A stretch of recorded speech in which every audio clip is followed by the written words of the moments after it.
Welcome to our next lecture for Unit 3 Marketing. Now in this particular video lecture, we are going to discuss about the second P of marketing, which is your price, right? In the last lecture, we started discussing about the product, right? And now in this one, we are going to be discussing about the price, right? So firstly, let's talk about the importance of price. कि price का जो element है marketing mix के अंदर वो क्यों इतना important है? तो भाई प्राइस इसीलिए इतना इंपॉर्टेंट है क्योंकि कहते हैं कि the price should be right of the product, right? Price जो है एक कॉन्सेप्ट है लोगों के दिमाग में कि भाई प्राइस जो है कम से कम ही होनी चाहिए, मतलब मार्केटिंग मिक्स से बोल रहे हैं कि प्राइस जो है वो कम से कम ही होनी चाहिए। नहीं, मार्केटिंग मिक्स ये नहीं बोलता। मार्केटिंग मिक्स कहता है कि तुम आपकी जो प्रोडक्ट है उसकी जो प्राइस है वो प्राइस सही होनी चाहिए। अब सही का क्या मतलब है?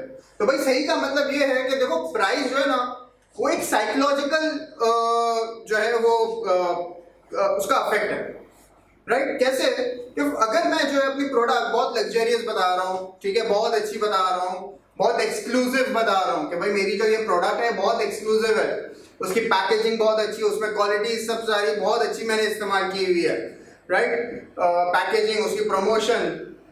अब अगर मैं उसकी प्राइस जो है कम रख दूं, राइट, मुझे प्रॉफिट हो रहा होगा, ठीक है, बट फिर भी मैंने कम रखी हुई है, तो ये जो है मेरा प्राइस वो मेरे बाकी 3 पीस से बहुत ही डिफरेंट हो गया, राइट? क्यों?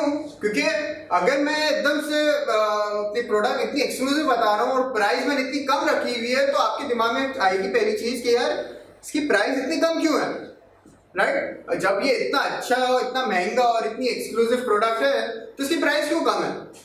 तो भाई तो इससे फिर जो है फिर आपका जो है वो एक आपके लिए अगेंस्ट में वो चीज जा सकती है। तो प्लीज ये याद रखना है कि प्राइस जो है वो हमेशा, जरूरी नहीं कि आप हमेशा कम ही रखो, प्राइस हमेशा सही होनी चाहिए। जो हम आप ये कह लो कि वैल्यू, कस्टमर जो इसकी वैल्यू करे कि हाँ यार ये जितने का भी है ये इसकी इतनी वर्थ है, राइट? तो हर दफा प्राइस कम नहीं होनी चाहिए। हाँ, डिपेंड्स कि प्रोडक्ट क्या है आपकी। अगर प्रोडक्ट आपकी इस तरह की कॉमन प्रोडक्ट है, हर जगह अवेलेबल है, इजीली अवेलेबल है, कंपटीशन बहुत है, तो फिर आपने जाहिर बात है कोशिश करनी प्राइस कम से कम हो। बट अगर आप एक अलग ही प्रोडक्ट लेके आए हो जो अभी तक मार्केट में है ही नहीं, लोगों को उसके बारे में किसी ने उसके बारे में देखा नहीं, कुछ नहीं है, तो फिर आप उसकी प्राइस ज्यादा रखो, राइट? ताकि वो लोगों के दिमाग में ये चीज बैठनी चाहिए कि यार ये कोई स्पेशल चीज है, राइट?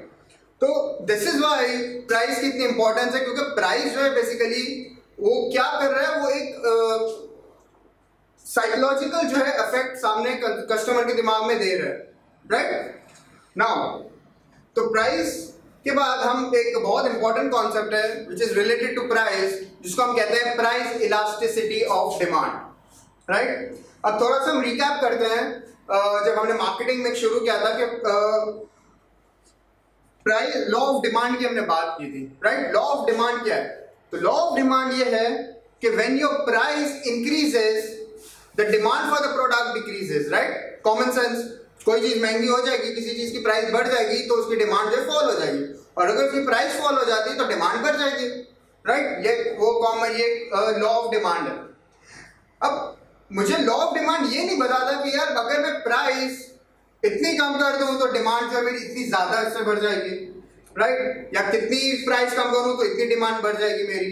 ये चीज मुझे लॉ ऑफ डिमांड नहीं बताता, राइट? ये चीज मुझे बताता है प्राइस इलास्टिसिटी ऑफ डिमांड, ठीक है? तो वो क्या बता रहा है मुझे प्राइस इलास्टिसिटी ऑफ डिमांड के फॉर एग्जांपल अगर मैं अपनी प्राइस प्रोडक्ट की 5% से कम कर दूं तो मेरी जो डिमांड है वो फॉर एग्जांपल 10% से इंक्रीज हो जाएगी। तो यहां मेरे पास एक फिगर्स आ गए, मुझे एक एब्सोल्यूट फिगर्स आ गए कि ठीक है अगर मुझे अपनी फॉर एग्जांपल सेल्स बढ़ानी है, ठीक है, अगर मुझे टारगेट दिया गया है कि भाई फॉर एग्जांपल आप जो अपनी by the end of the year 10% से सेल्स इंक्रीज करो, तो मुझे price elasticity of demand calculate करूंगा और मैं देखूंगा कि ठीक है 10% सेल्स इंक्रीज करने के लिए प्राइस में कितनी कमी करनी चाहिए। तो भाई प्राइस में 5% आप कम कर दो तो डिमांड जो आपकी 10% से इंक्रीज हो जाएगी। तो ये मुझे प्राइस इलास्टिसिटी ऑफ डिमांड बताता है, राइट? तो इसका जो एक फॉर्मूला यहाँ पे गिवन है, ठीक है, हम बेसिकली कैलकुलेट करते हैं, नॉर्मली हमारे P2 के अंदर आता है, राइट, जिसमें हमें कैलकुलेशन करनी होती है। तो अब प्राइस इलास्टिसिटी ऑफ डिमांड जब हम कैलकुलेट करते हैं तो जो फिगर आता है उस फिगर की कुछ मीनिंग है, राइट। हमें वो समझना है कि ये फिगर हमें क्या बता रहा है, ठीक है। अब वैसे तो डिटेल में हम इसकी जाएंगे पीईडी में, तो बहुत सारी चीजें हैं, बट हम बेसिकली दो इंपॉर्टेंट चीज पे ही बात करेंगे, राइट। कि अगर जब मैं कैलकुलेट कर रहा हूँ प्राइस इलास्टिसिटी ऑफ डिमांड और वो जो फिगर है वो ग्रेटर देन 1 आ रहा है, 1 से ज्यादा है वो फिगर, ठीक है, तो इसका मतलब कि ये जो है इलास्टिक डिमांड है इसकी, राइट। हम कहेंगे कि it is price elastic. Price elastic का मतलब क्या है कि प्राइस में थोड़ा सा भी change, small change in price जो है वो क्वांटिटी डिमांड में बहुत ज्यादा चेंज दे देगा, राइट। कि अगर प्राइस इलास्टिक डिमांड क्या है कि अगर थोड़ा सा भी प्राइस में चेंज आया, वेदर इंक्रीज और डिक्रीज, तो क्वांटिटी डिमांड में इतना फर्क आ जाएगा, राइट। तो ये जो है कहलाता है price elasticity, price elastic demand, right. तो यहाँ पे जो मेरी प्रोडक्ट है वो प्राइस से बहुत ज्यादा सेंसिटिव है कि प्राइस में थोड़ा सा भी हलचल होगी तो डिमांड बहुत ज्यादा जो है चेंज हो जाएगी, राइट। तो ये मेरा इलास्टिक डिमांड है। अब जब कब होता है वो, जब मैं कैलकुलेट कर रहा हूं तो वो ग्रेटर देन 1 आ रहा है, राइट। फिर उसका जो दूसरा है वो है अगर मेरी फिगर जो है कैलकुलेशन करने के बाद लेस देन 1 आ रही है तो फिर ये कहलाएगी प्राइस इन इलास्टिक, राइट। इसका मतलब क्या है कि भाई प्राइस में इतना चेंज भी आ जाए तो डिमांड में इतना सा ही फर्क आएगा, ये इन इलास्टिक डिमांड है, ठीक है। कि प्राइस जितने से भी जो है चेंज हो जाए, चाहे इंक्रीज और डिक्रीज, डिमांड जो है वो बहुत मामूली सी चेंज होगी, ठीक है। तो यहाँ पे जो है मेरी प्रोडक्ट प्राइस से सेंसिटिव नहीं है, प्राइस में जितना भी चेंजेस आ जाए डिमांड में ज्यादा चेंज नहीं आएगा, ये कहलाता है इन इलास्टिक डिमांड, ठीक है। अब हम देखते हैं कि कौन सी ऐसी चीजें हैं जो एक प्रोडक्ट को इलास्टिक या इन इलास्टिक बनाती है, ठीक है। वो क्या फैक्टर्स हैं। तो पहला फैक्टर ये है कि क्या वो प्रोडक्ट लग्जरी है या नेसेसिटी है, राइट। क्योंकि देखो बहुत सिंपल कॉमन सेंस की बात है, अगर एक प्रोडक्ट नेसेसिटी है, राइट, तो let's say food, basic food item है, राइट, तो उसमें अगर जो है प्राइस बहुत ज्यादा, लेट्स से जो बेसिक फूड आइटम्स है आपके, वो उसकी प्राइस डबल हो गई, राइट, एकदम से, तो क्या लोग खाना छोड़ देंगे, राइट। नहीं हो सकता, राइट, क्योंकि वो तो एक नेसेसिटी है सर्वाइवल करने के लिए, आप कुछ भी करके अपना पहले पेट भरोगे, राइट। तो फूड की अगर प्राइस हम कहते हैं कि डबल भी हो जाए अगर, तो उसकी डिमांड में ज्यादा फर्क नहीं आएगा, राइट। डिमांड जो है बहुत ज्यादा कम नहीं हो जाएगी अगर प्राइस डबल भी हो जाती है, राइट। तो क्यों? क्योंकि ये नेसेसिटी है। और उसी तरह लेट्स डू ऑपोजिट कि अगर फूड की प्राइस एकदम से कम हो गई, हाफ हो गई, तो ऐसा तो नहीं कि आप ज्यादा खाना शुरू कर दोगे, नहीं, आपको जितना खाना है उतना ही खाओगे। तो डिमांड में हमने दोनों पॉइंट ऑफ व्यू से देखा, प्राइस बढ़ भी जाता है तो डिमांड में कोई फर्क नहीं आ रहा, प्राइस कम भी हो जाती है तो डिमांड में फर्क नहीं आ रहा, राइट, क्योंकि ये नेसेसिटी है। अगर ये लग्जरी होता तो फिर क्या होगा? तो भाई अगर लग्जरी है और प्राइस आपने बढ़ा दी, चीज महंगी हो गई, तो लोग बोलेंगे यार महंगा हो गया है, कोई बात नहीं, बाद में ले लेंगे, अभी नहीं, क्योंकि अभी ये चीज महंगी है, इसके बगैर मेरा गुजारा हो जाएगा, तो अभी इसको लेने की जरूरत नहीं है मुझे, ठीक है। तो हालांकि आपने प्राइस बहुत मामूली सी चेंज की है, मे भी मामूली से आपने प्राइस बढ़ा दी, मगर क्योंकि लग्जरी है, लोगों का इसके बगैर गुजारा है, तो वो उसको नहीं खरीदेंगे। अगर प्राइस आपने थोड़ी कम कर दी तो लोग बोलेंगे ले सकते हैं, हमारे जो है हम उसको अफोर्ड कर सकते हैं, so let's buy it, right. तो प्राइस अगर थोड़ी सी फॉल हो जाएगी तो क्वांटिटी बहुत ज्यादा इंक्रीज हो जाएगी, राइट। तो पहला फैक्टर यही है कि लग्जरी है या नेसेसिटी है। नेसेसिटी है तो इन इलास्टिक है, राइट, क्योंकि प्राइस में थोड़ा सा भी चेंज होने से डिमांड में फर्क नहीं आ रहा। बट अगर लग्जरी है तो प्राइस इलास्टिक है, राइट, क्योंकि थोड़ा भी प्राइस चेंज हो रहा है तो डिमांड बहुत ज्यादा चेंज हो रही है, राइट। सेकंड फैक्टर क्या है? अवेलेबिलिटी ऑफ अदर ब्रांड्स या अवेलेबिलिटी ऑफ सब्स्टिट्यूट्स कह लो, कि उस प्रोडक्ट के या उस ब्रांड के क्या दूसरे अवेलेबल हैं, तो सब्स्टिट्यूट्स या दूसरे ब्रांड्स अवेलेबल है या नहीं है। अगर अवेलेबल है तो मींस लोगों के पास चॉइस है। तो अगर आप अपनी प्रोडक्ट की प्राइस बढ़ा दोगे थोड़ी सी भी, तो लोग बोलेंगे भाई ये तो महंगा है, इसका जो सब्स्टिट्यूट है या दूसरे ब्रांड दे रहे हैं उस पर शिफ्ट हो जाते हैं, क्योंकि वो तो अभी भी सस्ता पड़ रहा है, राइट। अगर कोई ब्रांड या कोई सब्स्टिट्यूट नहीं है तो फिर आप प्राइस जितनी भी बढ़ा दोगे, लोगों के पास तो ऑप्शन है ही नहीं, उनको आपसे ही लेना पड़ेगा, राइट। तो फिर मेरी प्रोडक्ट जो है वो इनइलास्टिक हो गई, राइट। इनइलास्टिक कब हुई?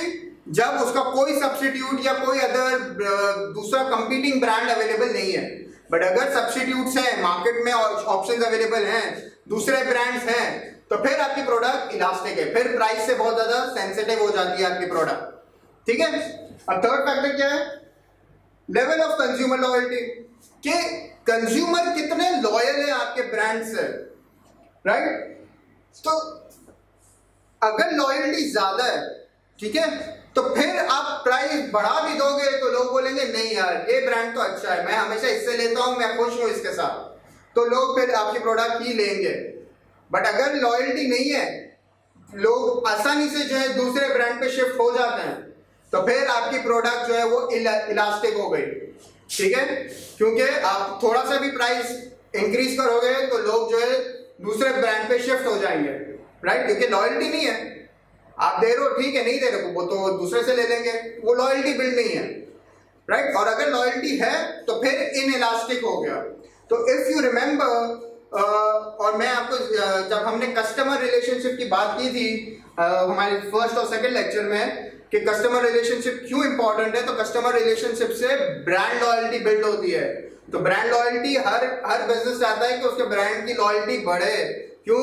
क्योंकि उसकी वजह यही है कि जैसे लॉयल्टी जितनी बढ़ेगी तो वो प्राइस, जो प्रोडक्ट है वो प्राइस से कम सेंसिटिव हो जाएगा, प्राइस इनइलास्टिक हो जाएगा।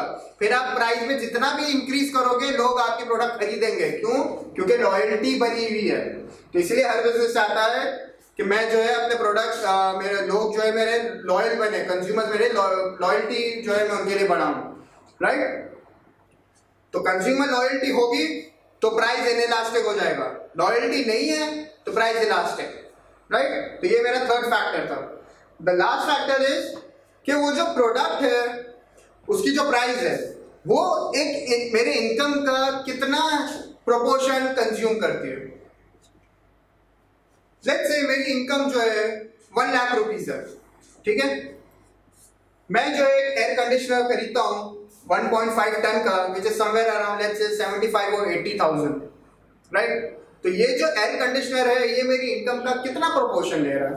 Almost 75 to 80%, right, which you will say it's a very high proportion of my income. तो इस तरह की जो प्रोडक्ट है, जब इसमें फिर प्राइस में चेंज आता है तो मैं जो है फिर मेरे बहुत सेंसिटिव हो जाता हूँ प्राइस से, क्योंकि ऑलरेडी मेरी इनकम का इतना बड़ा हिस्सा उसने लिया हुआ है, उसकी अगर प्राइस थोड़ी भी बढ़ गई तो मेरी इनकम का काफी बड़ा हिस्सा जो है वो चला जाएगा, राइट।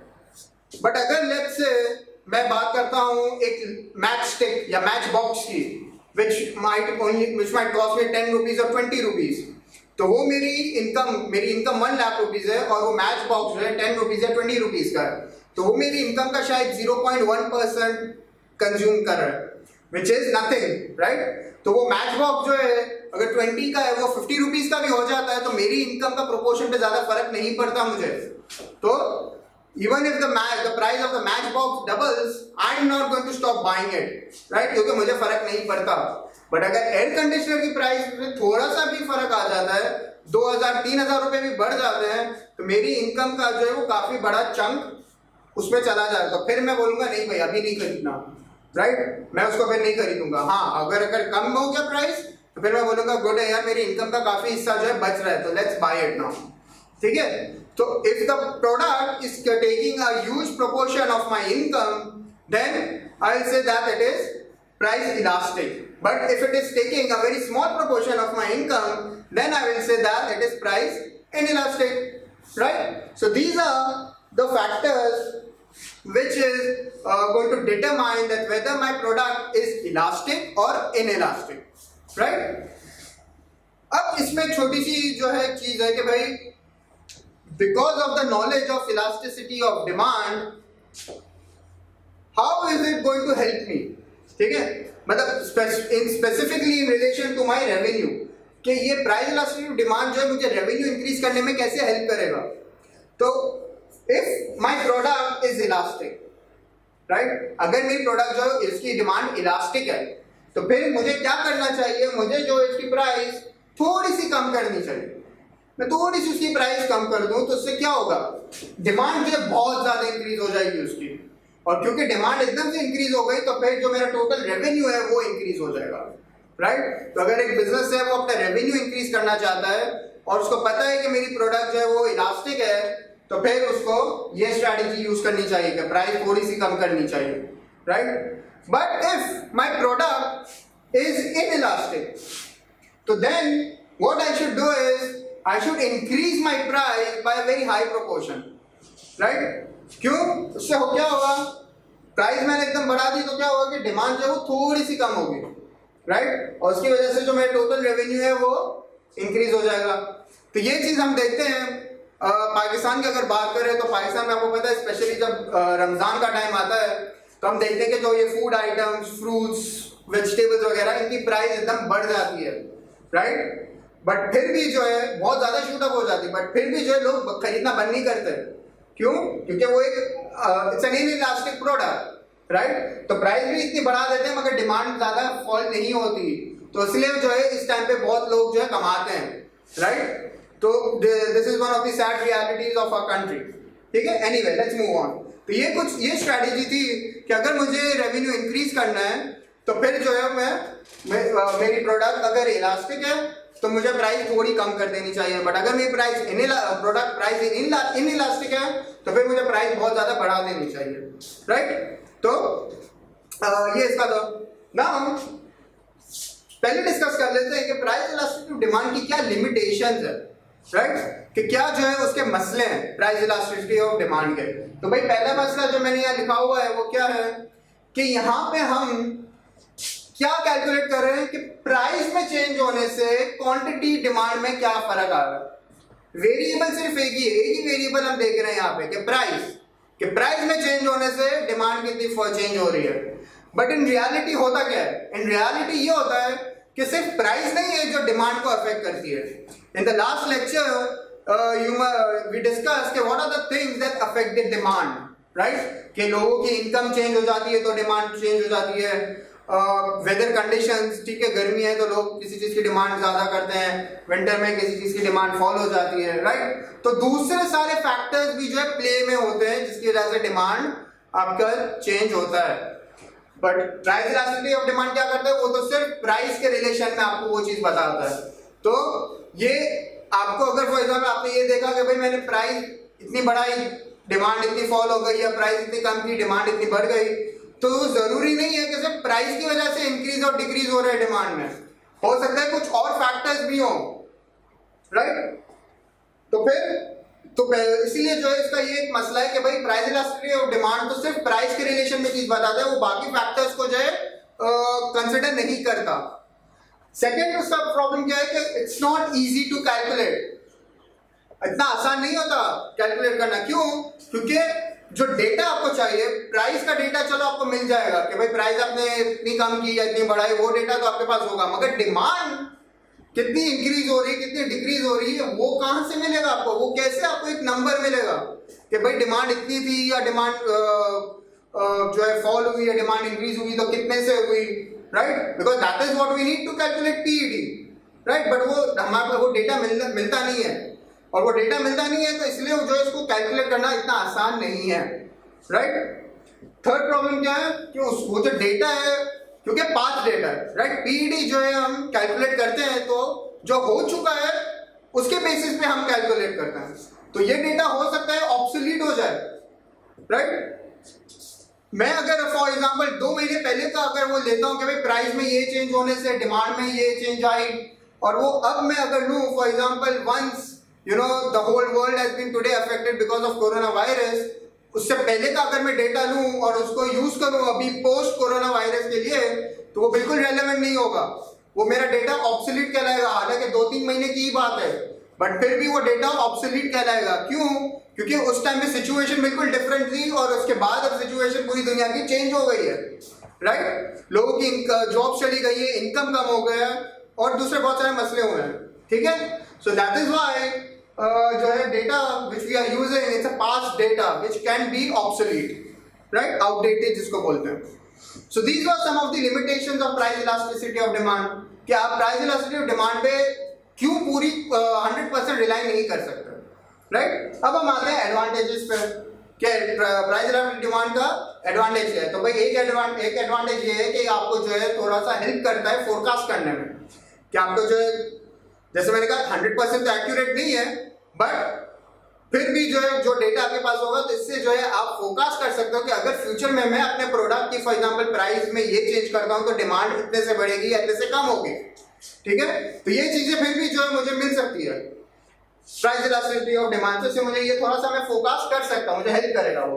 सेकंड कि मुझे प्राइसिंग डिसीजन में हेल्प करेगा कि मुझे अपने प्रोडक्ट की प्राइस सेट करनी है तो मैं क्या प्राइस सेट करूं, तो मुझे पीडी जो है हेल्प करेगा, मुझे बताएगा जैसे मैंने कहा कि मुझे पहले ये देखना पड़ेगा कि क्या मेरी प्रोडक्ट इलास्टिक है या इनइलास्टिक है, तो उस बेसिस पे जो है फिर मैं अपने प्रोडक्ट की प्राइस सेट करूंगा।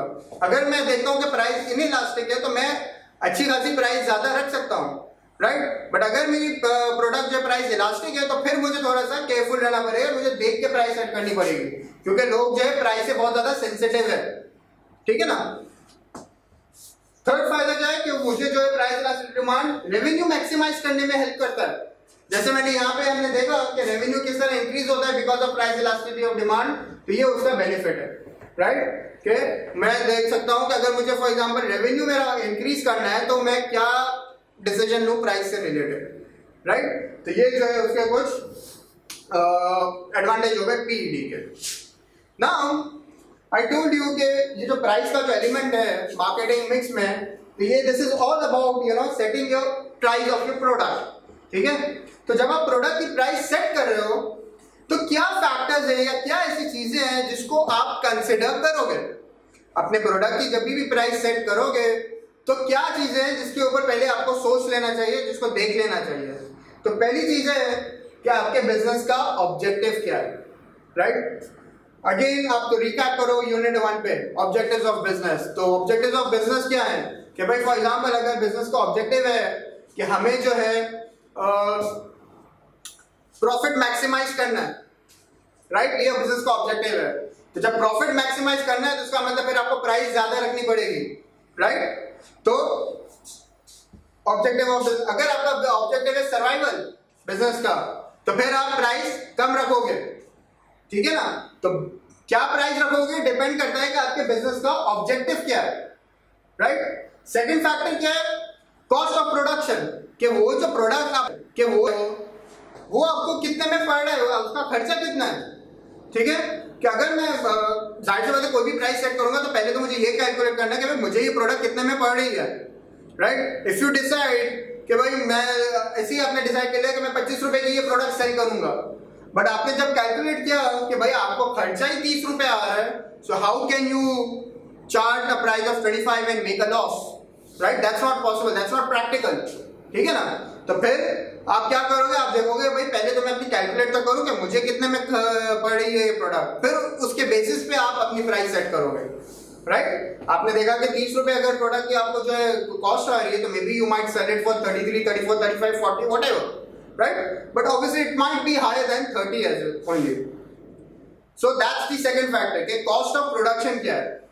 थर्ड फैक्टर क्या है कि मार्केट में कंपटीशन की क्या कंडीशन है, कि मार्केट में कंपेटिटर्स हैं या नहीं है, और अगर हैं तो कितने ज्यादा जो है कितनी इंटेंसिटी पे जो है कंपटीशन है मार्केट के अंदर, राइट। तो अगर कंपटीशन बहुत ज्यादा है और बहुत इंटेंसिटी ज्यादा है तो मैं प्राइस में जो है मुझे बहुत केयरफुल रहना पड़ेगा। I can't charge a very high price, right, because लोगों के पास ऑप्शन होगा, दूसरे पे शिफ्ट हो जाएंगे।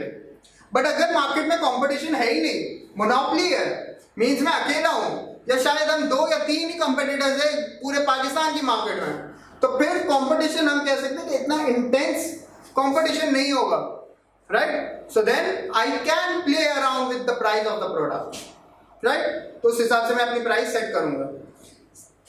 Second, competitors price. जाहिर सी बात है जब आप अपनी प्रोडक्ट की प्राइस सेट करते हो तो उससे पहले आप देखते हो अगर कंपेटिटर है तो कंपेटिटर क्या चार्ज कर रहा है, ठीक है। तो जाहिर बात है फिर कंपेटिटर के आसपास ही आपको प्राइस रखनी है। You can't be double the price of what the competitor is charging you, that would really upset the consumers and they might not buy from you at all, right. थोड़ा बहुत फर्क शायद समझ आ जाए कि अगर आप बेहतर सर्विस वगैरह दे रहे हो उसको या whatever, right? So you need to also look at what the competitors are charging, right? Marketing objectives क्या है? ये जो हमने ऑब्जेक्टिव देखे ये कॉर्पोरेट ऑब्जेक्टिव, राइट, जो टॉप लेवल पे बिजनेस के जो है बनते हैं। मार्केटिंग के ऑब्जेक्टिव्स क्या होते हैं कि भाई हमें सेल्स इंक्रीज करनी है, हमें नई प्रोडक्ट लेके आनी है, right? So these are marketing objective क्या है बिजनेस का, वो भी डिपेंड करेगा कि आप क्या प्राइस चार्ज कर रहे हो। कि अगर आपका मार्केटिंग ऑब्जेक्टिव है कि हमें जो है सेल्स इंक्रीज करनी है, तो सेल्स इंक्रीज करने के लिए आप फिर क्या करोगे, आप जो है अपने प्रोडक्ट की प्राइस थोड़ी कम कर दोगे, राइट, ताकि आपकी प्रोडक्ट की सेल्स इंक्रीज हो, ठीक है ना? तो आपके मार्केटिंग का ऑब्जेक्टिव क्या है? और lastly PED, price elasticity of demand, जो हमने यहाँ ऑलरेडी डिस्कस किया कि price elasticity of demand determine करेगा कि आप अपने प्रोडक्ट की क्या प्राइस रख रहे हो, ठीक है ना? Now let's come on to the last part of this video lecture, which is the pricing method. कि अब प्राइसिंग कौन-कौन से किस्म के प्राइसिंग के तरीके हैं, क्या स्ट्रैटेजीज हैं प्राइसिंग की जो बिजनेसेस यूज कर सकती है। तो पहली स्ट्रैटेजी है full cost pricing. Full cost pricing क्या है? From the name of it I think it should be very very simple कि भाई आप देखते हो कि मेरे प्रोडक्ट मुझे जो है क्या कॉस्ट आई है, उस कॉस्ट के ऊपर आप एक सर्टेन प्रॉफिट मार्जिन रखोगे और फिर जो है वो आपकी प्राइस डिसाइड हो गई, right? For example let's say the cost of production is 100 rupees and the owners want a 10% profit on the cost. So 100 rupees cost है, 10% 10 rupees हो गया, which is the profit. So 100 plus 10 is equals to 110 rupees. तो आपकी selling price जो है वो decide हो गई 110 रुपीज पे, राइट? इस तरह आप प्राइस सेट कर रहे हो। फुल कॉस्ट, आप कॉस्ट पूरी कैलकुलेट करते हो, उसमें प्रॉफिट का एलिमेंट रखते हो और फिर आपकी प्राइस आपके सामने आ जाती है। ये एक तरीका है। दूसरा तरीका है कंपटीशन बेस्ड प्राइसिंग, कि कंपेटिटर्स ने जो प्राइस रखी है आप भी वही प्राइस रखोगे, राइट? तो ये नॉर्मली उन्हीं सिचुएशंस में होता है कि जब मार्केट में कंपटीशन बहुत हाई हो, right? Then only you charge what your competitors are charging, ठीक है? You can't be too high than the competitor, you can be low, right, but then you have to see कि भाई ऐसा तो नहीं आप कॉस्ट ऑफ प्रोडक्शन से कम में बेच रहे हो, ठीक है? नॉर्मली कॉम्पिटिटिव प्राइस जब होती है तो उसमें आप कॉस्ट के बिल्कुल करीब करीब ही होते हो, there is not a really big margin at times, ठीक है? So that's another strategy of competition, which is your competition pricing. The third strategy is your penetration pricing. Penetration means to enter, right? तो penetration pricing क्या है कि जब आप जो है नई मार्केट के अंदर एंटर होना चाह रहे हो, कि फॉर एग्जांपल जैसे मैं सॉफ्ट ड्रिंक की मार्केट में, मैं सॉफ्ट ड्रिंक बनाना चाहता हूँ, मैं सॉफ्ट ड्रिंक मैन्युफैक्चरर हूँ और मैं सॉफ्ट ड्रिंक की मार्केट में एंटर होना चाहता हूँ, जो मार्केट ऑलरेडी जो है उसमें कंपटीशन है, 2-3 बड़े बड़े ब्रांड्स हैं, तो फिर मुझे उसमें जो है एंटर होने के लिए क्या करना पड़ेगा? तो एक स्ट्रैटेजी ये है कि मैं अपनी प्राइस जो है कंपेटिटर से कम रखूं, राइट? या जो भी मार्केट में प्राइस चल रही है उससे कम रखूं। क्यों? क्योंकि अगर मेरी प्राइस कम होगी, जो ऑलरेडी एस्टैब्लिश्ड ब्रांड्स हैं, तो ही लोग जो है मेरी प्रोडक्ट को ट्राई करेंगे, राइट? अगर मैं सेम प्राइस पे रख दूं, कल अगर आपके सामने एक नया ब्रांड आ जाता है सॉफ्ट ड्रिंक का, राइट, तो और वही सेम प्राइस में वो दे रहे हैं अगर, तो फिर why would you buy it? You would rather be more comfortable buying the established brands that are, right?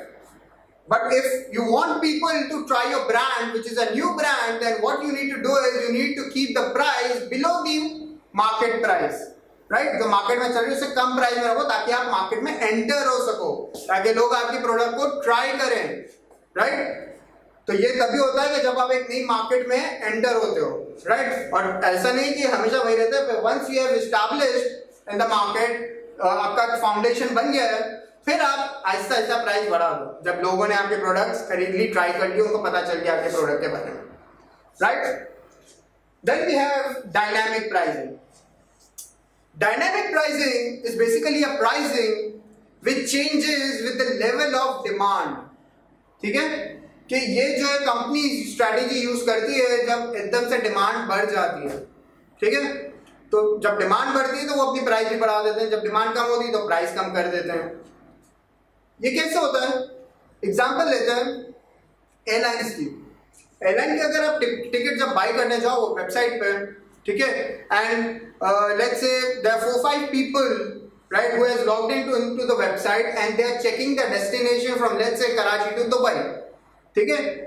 अब क्या होगा कि जब वो कंप्यूटर उनकी जो वो वेबसाइट है उनको इस तरह उन्होंने प्रोग्राम किया होगा कि जब वो देख रहे हैं कि भाई एकदम से लोग जो है इस डेस्टिनेशन को चेक कर रहे हैं तो वो प्राइस बढ़ा देगा टिकट की, ठीक है। ये उसका कंप्यूटर सिस्टम है, right, because the computer felt कि demand is increasing on this particular route, उस रूट की उन्होंने प्राइस बढ़ा दी, राइट। और डायनामिक प्राइसिंग में क्या होता है कि one consumer does not know what the other consumers has paid for। तो जब आप एक एयरलाइन, जब आप एक प्लेन में बैठते हो तो आपको नहीं पता होता कि आपके बराबर में जो बंदा बैठा हुआ है उसने क्या प्राइस जो है पे की है उस टिकट की, राइट। और ये आपको पता है कि सेम नहीं होता।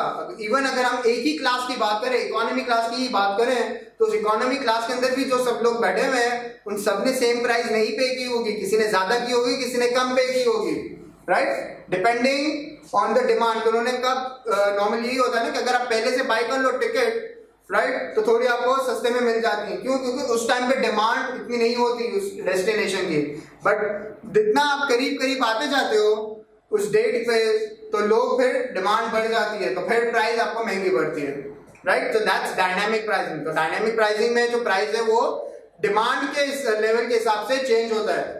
इसमें यहाँ पे एक कंज्यूमर को नहीं पता होता कि दूसरे ने क्या पे किया है, राइट। उसी से रिलेटेड दूसरा है वो है प्राइस डिस्क्रिमिनेशन। ये हमने डिस्कस किया था इन द लास्ट लेक्चर।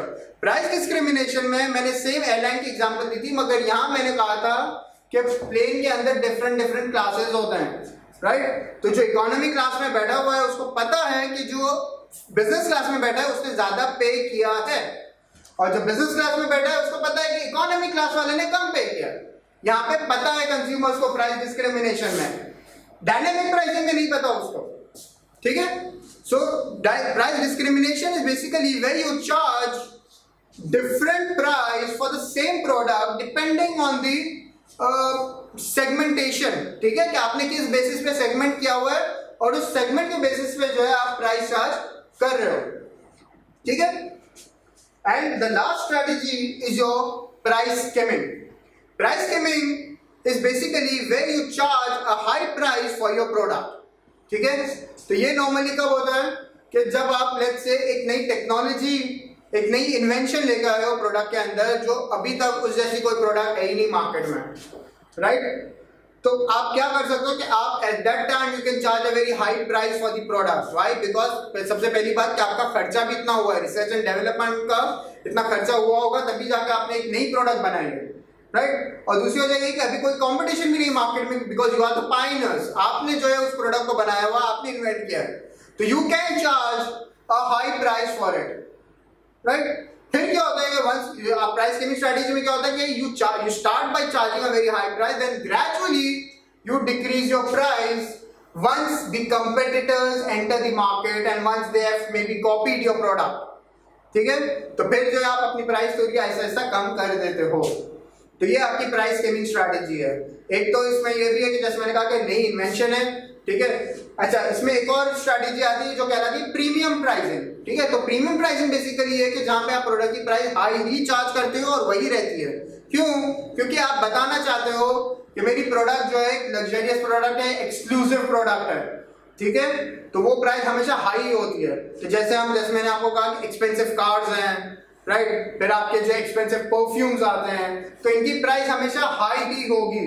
क्यों? Because they are showing that this is a luxurious product, ठीक है। तो इनकी अगर मैंने प्राइस अगर कम कर दी तो उसका जो इमेज है लग्जरियस का, एक्सक्लूसिवनेस जो है उसकी वो खत्म हो जाएगी, ठीक है।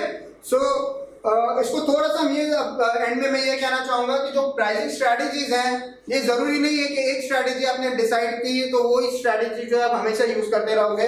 Different products will have different pricing strategies depending on वो प्रोडक्ट लाइफ साइकिल पे किस स्टेज पे है, ठीक है, और जो है वो उसके मार्केट की कंडीशन क्या है, प्रोडक्ट नहीं है, पुरानी, एक्सेट्रा एक्सेट्रा, ठीक है। तो प्राइसिंग स्ट्रेटजीज भी जो है वो चेंज हो सकती है। So for the this video is till here only. Now in the next video we are going to talk about the third P, which is your promotion.